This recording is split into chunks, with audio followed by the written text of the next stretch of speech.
Though racism was prominent amongst all ethnicities, anti-Black sentiment was especially pronounced in the Irish American community, despite, or perhaps because of, parallel forms of discrimination faced by both groups.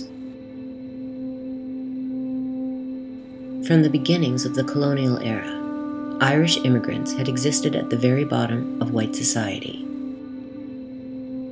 Hundreds of thousands of Irish people had been forced into indentured servitude, and though this practice was eventually eliminated, the Irish continued to face violent repression in their native land. In the mid-19th century, they arrived in the New World unskilled and desperate for work.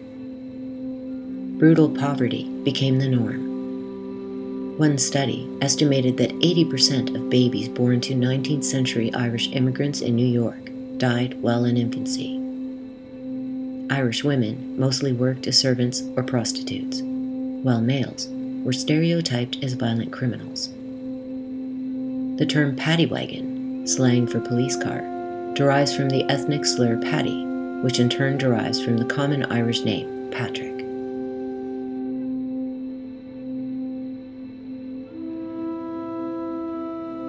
Irish immigrants were mocked for their accents, their religion, and their overall impoverishment.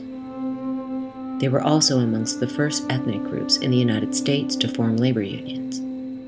Eventually, business owners began placing signs in their windows reading NINA, "No Irish Need Apply." In the South, Irish immigrants became known as white Negroes. Slaves were considered valuable property and were prevented from engaging in dangerous work. As a result, the most perilous jobs were left to the Irish.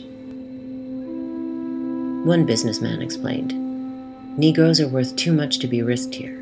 If the paddies are knocked overboard, nobody loses anything." Thousands of Irish immigrants died during the building of the nation's canals and railroads.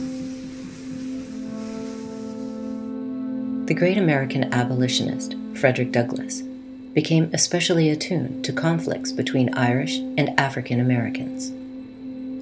Douglass had been able to purchase his freedom in large part due to donations by citizens in Ireland, which he visited during the potato famine in 1845. The Irish saw in the American slave a corollary to their own degraded condition and were strongly supportive of the abolitionist movement.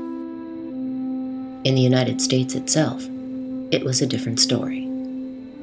Douglass wrote, "The Irish, who at home readily sympathize with the oppressed everywhere, are instantly taught, when they step upon our soil, to hate and despise the Negro.